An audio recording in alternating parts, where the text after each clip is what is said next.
அல்லேலூயா. இந்த வாக்குத்தத்தத்தை மறுபடியும் வாசிருங்க பார்க்கலாம். ஆமாம், 1 ராஜாக்கள் 17வது அதிகாரம் 14வது வசனம். கர்த்தர் தேசத்தில் மழையை கட்டளையிடும் நாள் மட்டும் மாவு செலவழிஞ்சும் போவாதான்,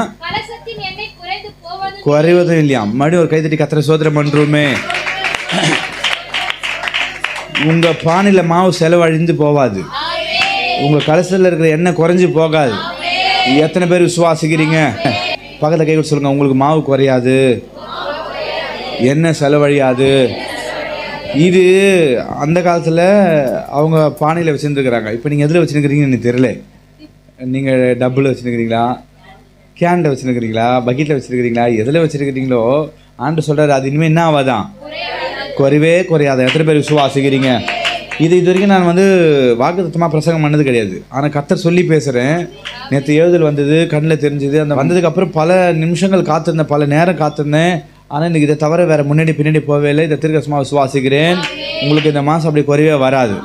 அது யார் சொல்கிறது தான்?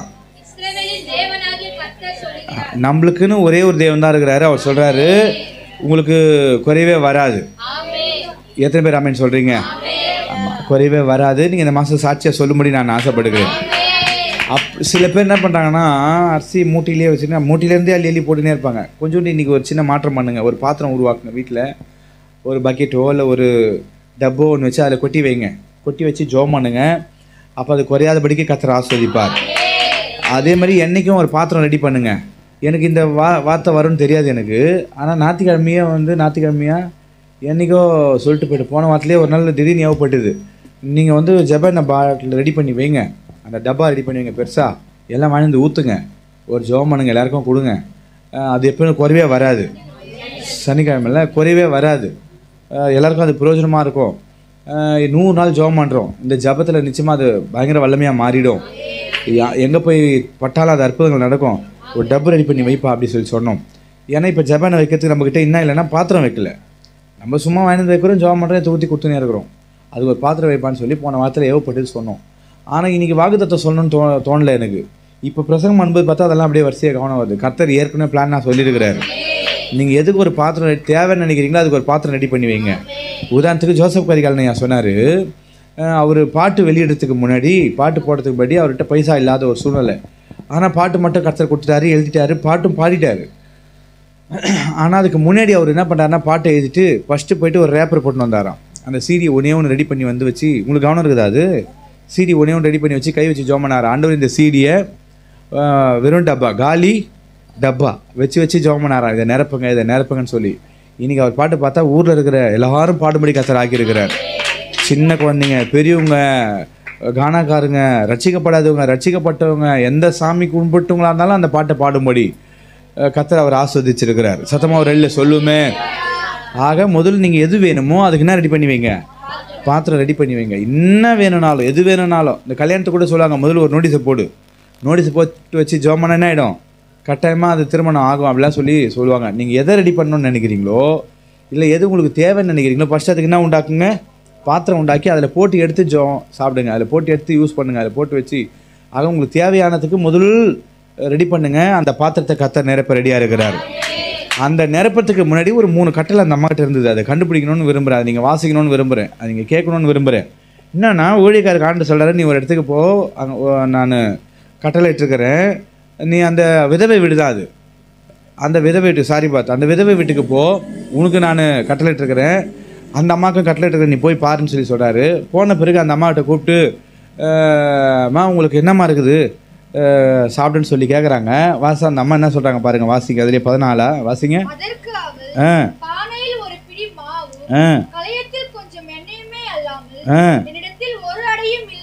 ஃபர்ஸ்ட் அவங்க உண்மையை சொன்னாங்க. சத்தமாக ஒரு எல்லை சொல்லுவோமே, அல்லேலூயா. ஏசப்பா நம்மளை ஆசீர்வதிக்கணும்னா என்ன சொல்லணும்? உண்மை. நீங்கள் சொல்லுங்கள், அந்த சூழ்நிலை உண்மை நான் கூட சொல்லுவேனான்னு தெரியல எனக்கு. எவ்வளோ இருக்குதுன்னா, ஒரே ஒரு கைப்பிடி மாவு தான் இருக்குதான். யார் சாப்பிட்டு சாவலான் இருக்கிறாங்களாம், அவங்களும் அவங்க பையனை சாப்பிட்டு சாவலான் இருக்கிறாங்களா. வெளிப்பாடாக சொல்கிறாங்க பாருங்கள், வெளிப்படையாக சாவலான் இருக்கிறோம். ஏன்னா உயிர் வாழறதுக்கு எங்கள்கிட்ட வேறு அடுத்த வழி கிடையாது, சாவலான்னு இருக்கிறோம். சில ஊரில் இன்றைக்கி கூட களிமண் சாப்பிட்றதா சொல்கிறாங்க. இப்போ கூட கேள்விப்பட்டுக்கிறீங்களா? இப்போ கூட மண்ணு குழந்தைங்க எடுத்து மண்ணு சாப்பிட்றதா போட்டு காட்டுறாங்க. பஞ்சம், பசி. ஆனால் அந்த மாதிரி சூழ்நிலை உங்கள் ஊரில் பஞ்சம் உருவாயிட்ட நேரத்தில் என்னம்மா இருக்குது உங்ககிட்டன்னு போய் கேட்டால் அவங்க சொல்கிறாங்க, என்கிட்ட ஒரே ஒரு பிடி மாவு தான் இருக்குது. அதுவும் சொல்கிற வார்த்தை பாருங்கள், சாப்பிட்டு சாவலான் இருக்கிறோம் அப்படின்ட்டாங்க. அந்த இடத்துல விசுவாசம்லாம் வேலை செய்யலை. விசுவாசம் வேலை செஞ்சுதா? விசுவாசம்லாம் வேலை செய்யவே இல்லை. ஆனால் திக்கற்றவன் கர்த்தர் துணையாக இருப்பார். எத்தனை பேர் விசுவாசிக்கிறீங்க? இந்த இடத்துல விசுவாசமே கூட அந்த அம்மா பேச்சு கூட விசுவாசமாக பேசலை. ஆனால் ஒரே ஒரு விஷயம் உண்மை பேசுனாங்க. ஒரு இல்லை சொல்லுவோமே பாருங்கள், விசுவாசமே இல்லாத ஒரு பட்சத்தில் உண்மை பேசுறதுக்காகவே கர்த்தர் அவங்களை ஆஸ்வதிக்கிறார். இன்றைக்கி நம்ம அதே மாதிரி என்கிட்ட ஒரு பிடி நானும் என் குழந்தைய சாப்பிட்டு சாவலான்னு இருக்கிற நேரத்தில் யாருன்னா வந்தாங்கன்னா முறைக்கும் நான் என்ன தெரியுமா சொல்லுவேன்? என்ன சொல்லுவோம்? குழந்தைக்கு தான் இருக்குது, அதனால் வேறு இல்லை இல்லை வேறு இல்லைங்க, சொன்னால் கேளுங்க, என்கிட்ட வேறு இல்லை அப்படி சொல்லி அமுச்சு விட்ருவேன். ஆமாவா இல்லையா? நான் அப்படி அனுப்புவேன். ஏன்னா என் பையனுக்கு கொஞ்சம் சாப்பிட்டு சாகணும் வச்சுக்கின்னு நான் என் பையனுக்கு கொடுக்காம உனக்கு கொடுத்துட்டு என் பையன் சாவறதா அப்படின்னு சொல்லி உண்மையை தான் பொய் தான் மாற்றி சொல்லுவேன். இல்லைன்னு ஸ்ட்ராங்காக. ஆனால் அந்த அம்மா சொல்கிறாங்க, இல்லை என்கிட்ட ஒரே ஒரு பிடி மாவும் கொஞ்சம் எண்ணெயும் இருக்குது, அது என் பையனும் நானும் சாப்பிட்டு சாவலான் இருக்கிறோம் அப்படின்னா அந்த அந்த வார்த்தையை, உண்மையான வார்த்தையை, ஒரு பிடி மாவு இருக்குதுன்ற ஒரு உண்மையை சொன்னாங்க பாருங்கள். சத்தமாக ஒரு இல்லை சொல்லுவோமே. அப்போ யார் உண்மையை சொல்கிறாங்களோ அவங்களுடைய பானையில் என்ன குறையாது? குறையாது. அப்புறம் என்ன குறையாது? எங்கள் வீட்டில் மாவே நாங்கள் சுட்டு சாப்பிட்றது இல்லையா பாஸ்டர்? எப்படி பாஸ்டர்னா நீங்கள் என்ன சாப்பிட்றீங்களோ அது குறையாது. எத்தனை பேர் ஆமேன்னு சொல்கிறீங்க? நீங்கள் என்ன சாப்பிட்றீங்க? தப்பாக கேட்கல, காலங்கத்தால் சீரியஸாகவே என்ன சாப்பிட்றீங்க சொல்லுங்கள்? சாப்பாடு சாப்பிட்றீங்க, சப்பாத்தி சாப்பிட்றீங்க, அதெல்லாம் உங்களுக்கு குறைவில்லாதபடிக்கு கர்த்தர் ஆஸ்வதிப்பார். எத்தனை பேர் ஆமேன்னு சொல்கிறீங்க? இதில் 2 பேர் தான். எத்தனை பேர் தான்? 2 பேர் தான். நானும் என் பிள்ளையும் சாப்பிட்டு சாவ போகிறோம் அப்படின்ற வார்த்தையை உண்மையை சொன்னாங்க. இல்லைன்னு என்ன பண்ணல, அவங்கள அனுப்பாமல் உண்மையை சொன்னாங்க. சத்தமாக ஒரு இல்லை சொல்லுவோமே. ஆமாம், இந்த அம்மாக்கிட்ட இருக்கிற முதல் கட்டளை என்னென்னா உண்மையை சொன்னாங்க. அது ரொம்ப பிடிச்சிருந்தது. எத்தனை பேர் ஆமேன்னு சொல்கிறீங்க? ஆமாம். 12ஆம் வசனம் வாசிங்க. அதானே இப்போ வாசிங்க. ஆமாம், 15ஆம் வசனம் வாசிங்க. ரெண்டாவது யார் படி செஞ்சாங்கல்லாம்? ஆமாம், ரெண்டாவது கீழ்ப்படிஞ்சாங்க. பக்கத்தில் சொல்லுங்கள், கீழ்ப்படிறவங்களுக்கு ஆமாம் குறைவே இருக்காது. எத்தனை பேர் ஆமேன்னு சொல்கிறீங்க? யாருடைய சொற்படி செஞ்சாங்களா? யார் ஊழியக்காரர் சொற்படி செய்கிறாங்களோ அவங்க வாழ்க்கையில் என்ன வராது? குறைவே வராது. ஏன்னா ஊழியக்காரர் அனுப்பியிருக்கிறத யார் தான் அனுப்பியிருக்கிறா? யாருக்காக அனுப்பியிருக்கிறாரு? எத்தனை பேர் விசுவாசிக்கிறீங்க? எங்களுக்கு இந்த வார்த்தையை உங்களுக்காக தான் சொல்கிறார். எத்தனை பேர் விசுவாசிக்கிறீங்க? சத்தமாக ஒரு இல்லை சொல்லுவோமே. ஆனால் என்னன்னா என்ன சொல்லி அனுப்புகிறாருன்னா, நீ போய் சாப்பிட்டு அங்கே இரு, நீ போய் சாப்பிட்டு அங்கே இரு, நான் சொல்கிற வரைக்கும் அங்கே இரு, நான் அந்த அம்மாவுக்கு கட்லெட் இருக்கிறேன், நீ போ அப்படின்றாரு. இந்த அம்மாக்கிட்ட வந்து கேட்டால் இந்த அம்மா என்ன சொல்லுதுன்னா, ஒரே ஒரு புடி மாவு தான் இருக்குது, கொஞ்சம் எண்ணெய் தான் இருக்குது. நானும் தான் என்ன ஆண்டவர் எங்கன்னா ஒரு நல்ல பணக்கார வீட்டுக்கு அனுப்புவார்னு பார்த்தா எங்கே அமுச்சிக்கிறாரு? போயும் ஒன்றுமே இல்லாதவங்க வீட்டுக்கு அமுச்சிக்கிறாரு. அவங்களே சாப்பிட்டு சாவலான்னு இருக்கிறாங்க, அங்கே வந்து என்னையும் சேர்த்து சாவ சொல்கிறார் பொழுது. அப்படிலாம் இவர் பேசாமல் இவர் விசுவாசிக்கிறார். எத்தனை பேர் அப்படின்னு சொல்கிறீங்க? ஆனால் இப்போ இவரை பற்றி நான் சொல்ல விரும்பலை, அந்த அம்மாவை பற்றி சொல்ல விரும்புகிறேன். அந்த அம்மா அழகாக போட்டு பாருங்கள், அவருடைய சொற்படி என்ன பண்ணாங்களாம்? செய்தாங்க. யார் வார்த்தை பிறந்த உடனே, ஊழியக்காருடைய வாயில் வார்த்தை வந்த உடனே செய்கிறீங்களோ கர்த்தர் உங்களுக்கு பஞ்சம் இல்லாத படிக்கு உங்களுக்கு கர்த்தர் நிறைவாக்கி வச்சிருப்பார். எத்தனை பேர் ஆமேன்னு சொல்கிறீங்க? சத்தமாக ஒரு இல்லை சொல்லுவோமே. ஆமாம், ரெண்டாவது கட்டளை. அந்த இடத்துல சொல்கிற எல்லாமே நம்ம சொற்படி கேட்டுருவோமான்னு கேட்டால், எது நம்மளுக்கு சாதகமாக சொல்கிறாங்களோ அது மட்டும்தான் கேட்போம். நம்மளுக்கு சாதகமாக இல்லாததை கொஞ்சோண்டு யோசிப்போம். சரிங்க ஐயா, சரிங்க, நம்மகிட்ட சொல்லிட்டு போய் பின்னாடி செய்த என்ன பண்ணுவோம்? செய்வோம். அதை நான் பார்த்துட்டு தான் இருக்கிறேன் சில பேர்களை. சில பேர் அப்படி கிடையாது. ஐயா தயவுசெய்து சொல்லாதீங்கன்னுவாங்க. சில பேர் சொல்லுங்கய்யா, நீங்கள் வாயில் வார்த்தை வருமானு பார்க்குற, சொன்னால் செஞ்சிருவேன் அப்படின்றாங்க. ஆனால் கர்த்தருடைய வார்த்தை சொல்லுது, யார் சொல்கிற வார்த்தை கேட்டு செய்கிறாங்களோ கர்த்தர் அவங்களை ஆசீர்வாதமாக வைப்பார். நேற்று எங்கள் அம்மாண்ட ஒரு விஷயம் பேசியிருந்தேன். இந்த மாதிரி தான் சின்ன வயசுலேருந்து எங்கள் அம்மா என்ன சொன்னாலும் கேட்பேன்.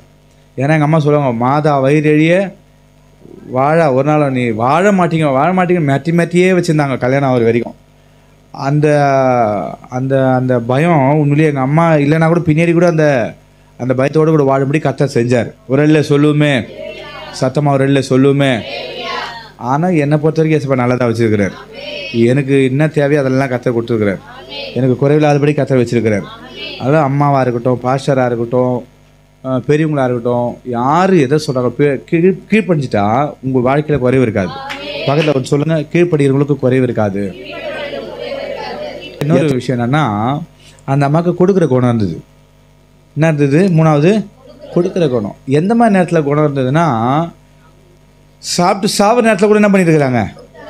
அந்த கொடுக்குற குணம். அதுவும் அதில் ஒரு வார்த்தை சூப்பராக போட்டிருக்கோம், ஒரே ஒரு புடி மாவு தான் இருக்குது, நானும் என்னுடைய சாப்பிட்டு சாவலான் இருக்கிறோம் அப்படின்னு சொல்லும்போது அவர் சொல்லுவார், நீ ஃபஸ்ட்டு எனக்கு எடுத்துனுவா அப்படின்னு. வாசிங்க. அப்பொழுது எலியாவை பார்த்து, பயப்படாதே, நீ போய் வார்த்தையின்படி ஆயத்தப்படுத்து, ஆனாலும் முதலில் அதிலே எனக்கு ஒரு சிறிய அடையை பன்னிரத்தில் கொண்டு வா. கவனிங்க, இருக்குதே ஒரு பிடி மாவு, அதை கொஞ்சம் கொஞ்சம் 2 பேர் என்ன பண்ண போகிறாங்க. ஆனால் அது ஒரு பிடி மாவு இருக்காது, கொஞ்சம் எக்ஸ்ட்ரா கூட இருக்குன்னு வச்சுங்க. ஏன்னா 2 விறகு எடுக்க போகிறேன் எப்படிலாம் சொல்கிறாங்க பாருங்கள். ஒரு பிடி மாவு தான் இருக்குது, 2 விறகு எடுத்துன்னு வர போயிருக்கிறேன் அப்படின்னு சொல்கிறாங்க. அவர் சொல்கிறாரு, நீ ஒரு பிடி மாவு கூட வச்சு சுட்டுக்கோ, ஆனால் அதில் ஃபஸ்ட்டு எனக்கு என்ன பண்ணி எடுத்துனுவா, சூடு 3 பேர் உட்காந்து சாப்பிட்லாம். நான் என்ன சொல்லுவேன்னா, எப்பயுமே எல்லாம் ஒன்றா சாப்பிட்லான்னு சொல்லுவேன். ஆனால் அந்த ஊழியக்காரர் என்ன சொல்கிறாருன்னா, ஃபஸ்ட்டு எனக்கு எடுத்துனுவா, நீ சாப்பிட்றது இருக்கட்டும், முதல்ல என்ன பண்ணி எனக்கு எடுத்துணும், முதல் சின்னதாக எனக்கு கொஞ்சம் எடுத்துணும் அப்படின்வாரு. சொன்ன உடனே அந்த அம்மா எடுத்து வந்து கொடுக்குற குணம் சத்தமாக ஒரு இல்லை சொல்லுவோமே.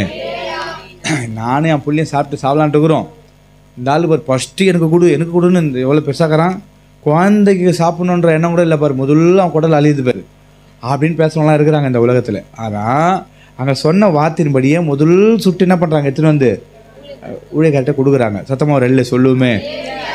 இந்த வார்த்தையை யார் பிரசங்கம் பண்ணாங்கன்னு தெரியல, எந்த காலத்தில் பண்ணாங்கன்னு தெரியல. அன்னிலேருந்து இன்னி வரைக்கும் என்ன எடுத்து வச்சுக்கிறாங்க, ஃபஸ்ட்டு எடுத்து அப்படி வச்சுருவாங்க போல, இது ஊழியக்காருக்கு அப்படி எடுத்து வச்சுருவாங்க போல். இன்றைக்கும் அதை அழுத்தி இது வரைக்கும் பிரசங்கம் பண்ணது கிடையாது, அது ரொம்ப ப்ரெஷராக சொன்னது கிடையாது. ஆனாலும் இதை கேள்விப்பட்டவங்க எந்த சபையில் கேள்விப்பட்டாங்கன்னு தெரியல, நம்ம சபையிலையும் புடியரசு எடுத்து வந்து கொடுத்துனுக்குறாங்க. ஆனால் பைபிள் படி அப்படி முதல் எடுத்து யார் கொடுத்துடணுமா, நான் சாப்பிட்டு சாவதா இருந்தால் கூட ஃபஸ்ட்டு கொஞ்சம் எடுத்து வச்சுட்டு சாவணுமா. சத்தமாக ஒரு இல்லை சொல்லுவோமே. ஆனால் கதை சாவிட மாட்டார். அப்படி வந்த உடனே முதல்ல எடுத்து, அந்த முதல்ன்ற வார்த்தையே பைபிள் என்ன போட்டுதுன்னா, ஏசப்பாக்கு முதல் கொடுக்குறது தான் பிடிக்கும். நம்ம வீட்லேயே சாப்பிட்றோன்னு வச்சுங்க, சாப்பாடு போட்டோடனே இந்தாங்க சாப்பிடும், கொஞ்சம் சாப்பிடுங்க, ஆள் கொஞ்சம் சாப்பிட்லான்னு சொல்லி அள்ளி வச்சுட்டு ஷேர் பண்ணி சாப்பிட்டா பிடிக்கும். சாப்பிட்றது வரைக்கும் சாப்பிட்டு பிடிக்கல, ரொம்பிச்சு வயிறு ஓக்காளி, கொஞ்சம் சாப்பிட்டு இருந்தால் சாப்பிட முடியல என்னால் அப்படி கொடுத்தா அது ஏற்காது, எனக்கு பிடிக்காது. அப்படி எத்தனை பேர் ஆமேன்னு சொல்கிறீங்க? போட்டு வச்சோன்னே என்ன பண்ணோம், 2 பேரும் பங்கிட்டு சாப்பிட்ணும். என்னால் சாப்பிட்டு பிடிக்கல, இந்த சாப்பிட்றியா அப்படி கேட்டால் அதில் அவ்வளோ நிறைய இருக்காது, வேணாம் சாப்பிட்டுட்டு போயினே இருக்க தோணும். அந்த மாதிரி ஏசப்பாவுடைய விஷயத்தில் வந்தவொடனே ஃபஸ்ட்டு ஏசப்பாக்கு முதல் தேவனுக்கு அந்த மைண்ட் இருக்கணும், முதல் ஊழியக்கார் சாப்பிட்ணும், அப்படி எடுத்து வைக்கிற மைண்ட் இருக்கணும். நம்ம எப்படி பண்ணுவோன்னா, வந்தவொடனே யார் பெரிய கடங்கார், யார் வந்து அசிங்கமாக திட்டுவாங்களோ அவங்களுக்கு முதல்ல எடுத்து வைப்பா, எங்கே கௌரவம் கொஞ்சமும் முதல்ல அவங்களுக்கு எடுத்து வை, அப்படி செஞ்சுட்டு கடைசியாக மீந்தா ஆண்டவருக்கே தெரியும், ஏசப்பா உனக்கே தெரியும் தான் டங் அப்படி போட்டு போகிற மைண்ட் இருக்கக்கூடாது. ஃபஸ்ட்டு ஒரு புடி எடுத்து யாருக்கு, அதில் பெருசாக கூட வேணாம், எப்படி சொல்கிறாரு, சின்னதாக ஒன்று செஞ்சு எனக்கு எடுத்து முதல்ல எனக்கு கொடு அப்படி சொல்கிறாரு. 3வது அந்த அம்மாட்ட டெஸ்ட்டு வச்சா, 3வது அந்த அம்மா என்னது, பாஸு. சத்தமாக ஒரு இல்லை சொல்லுவோமே. அப்படி பாஸ் ஆன பிறகு தான் அந்த வாக்குத்தத்தம். வாசிங்க, வாக்குத்தத்தம் பாருங்க, 14 வாசிங்க.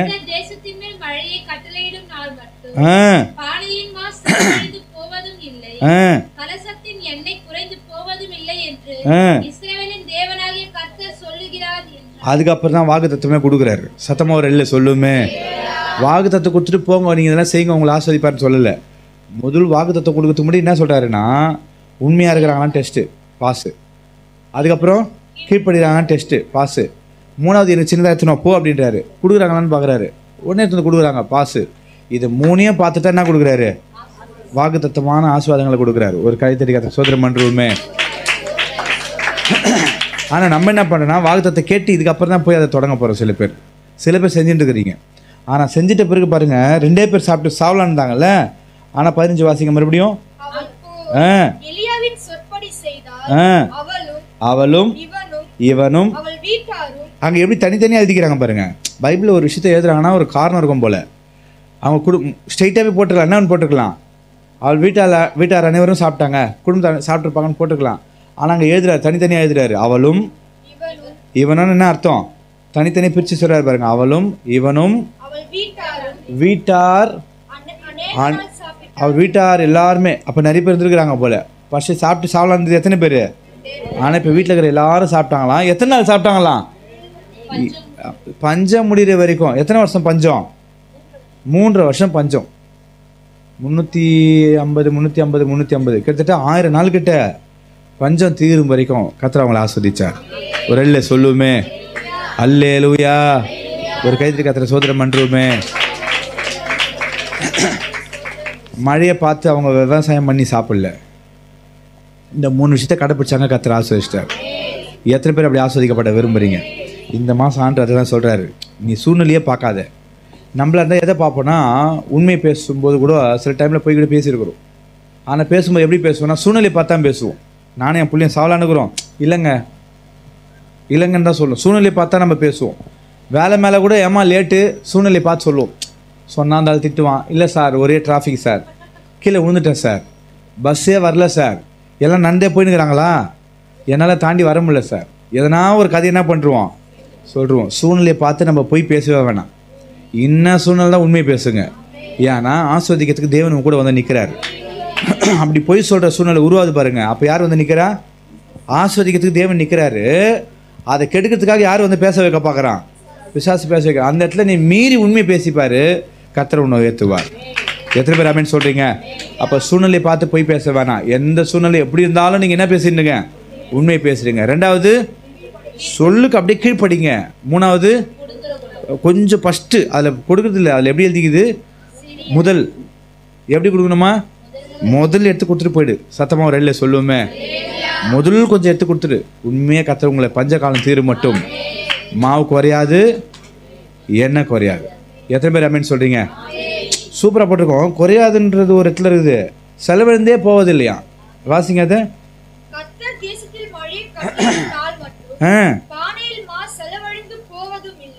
என்ன ஆகலையா? செலவு பண்ணினே இருக்கும்போது என்ன ஆகிடும்? முடிவில்லை.